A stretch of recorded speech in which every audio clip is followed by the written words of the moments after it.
Hey guys, Keaton here with TechSmart, and over the last few weeks I've been traveling. I went to Google I/O in San Francisco, California, and then I also went to Anaheim, also in California, for VidCon, and it was just an absolute blast. These are two conferences that I've never been to before, and it was just different to see, what kind of atmospheres evolved around each one of those conferences, and I hope to be going back next year.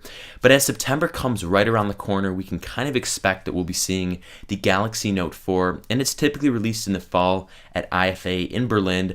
So without further delay, here's what we can expect with the Samsung Galaxy Note 4. So first and foremost, let's talk release date. So the Galaxy Note line has typically been released at IFA, which takes place between September 5th and September 10th, and there's obviously press days before that, so we can kind of expect to see the Galaxy Note 4 released around September 3rd or somewhere in the first few weeks of September. And taking a look back at the previous designs, with the Note 1 we saw a 5.3-inch 1280 by 800 display.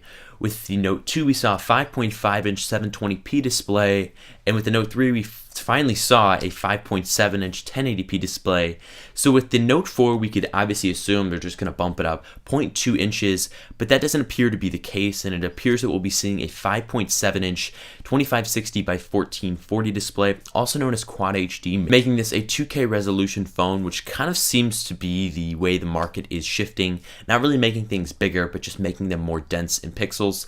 And to put that in perspective, that is 515 pixels per inch, making it very sharp, and I cannot wait to put this next to the LG G3 or the Samsung Galaxy S5 LTE edition to just kind of see which one is sharper and which one does tout more pixels. So that'll be interesting when the Note 4 does come to fruition. But as for a camera, a lot of people are saying we're going to see a 20 megapixel camera, but after reviewing that a little bit more and just diving deeper, it appears we're going to see a 12 megapixel camera with optical image stabilization. And this is just to go ahead and keep the phones as slim as possible. And we saw Samsung take the similar approach when they came out with their Tab S line, the third tablet in 2014. So I think by Samsung, maybe stooping down the megapixel count a little bit, just adding optical image stabilization and just making the phone a lot thinner, that's something I personally want, and I'm not really too big on having more megapixels as long as the quality is there. And with Samsung's previous track record, I know with regardless of the megapixel count, the photos will still turn out very nice. For performance power here, we're going to see the Snapdragon 805 chip for the US version, and for the global version, we'll be seeing the Exynos 5433 chip, and it's going to be really interesting to see how these chips are faster than their predecessors, being the Snapdragon 801 and the previous Exynos processor. So for a RAM count here, we've seen 3 gigabytes of RAM on the Galaxy Note 3, and with the 4th edition not, taking the number 4 and just saying, oh, it'll have 4 gigabytes of RAM. But if we take a step back and look, it is packing more pixels than ever. It's coming with a Quad HD display, and it's going to be powering a Snapdragon 805 chip. That means it's going to need more gigabytes of RAM to just power the phone and just make it run smoothly, as we did see with previous phones having lower requirements, therefore needing lower amounts of RAM. So I would honestly say we're probably going to see 4 gigabytes of RAM with this model. And for GPU power here, this is going to be one of the first chips we're seeing, and it'll be the Adreno 420 GPU, definitely a big step up from the Galaxy S5's Adreno 330 GPU. So it will be interesting to see how each one can render out graphics and just give you a cleaner looking experience.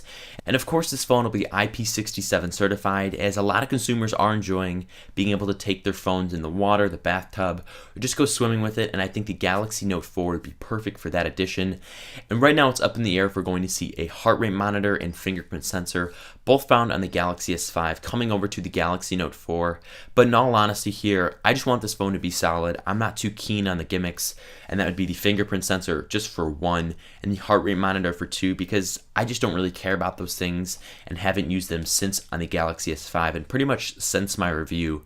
So I really hope this phone is just solid, comes with a badass display, badass processing power, and just adds a few quirks that Samsung did kind of fail at with the Galaxy S5 and just trying to do too much. Thank you guys so much for watching this video where we talked a little bit more about the Samsung Galaxy Note 4 and what we can see in early September. If you guys enjoyed this video, drop me a thumbs up down below and let us know in the comment section what you guys think of the Galaxy Note 4 and what one feature you really want in there to just make it and convince you to go and buy the phone later this year. Thanks once again, and I look forward to seeing you in my next video.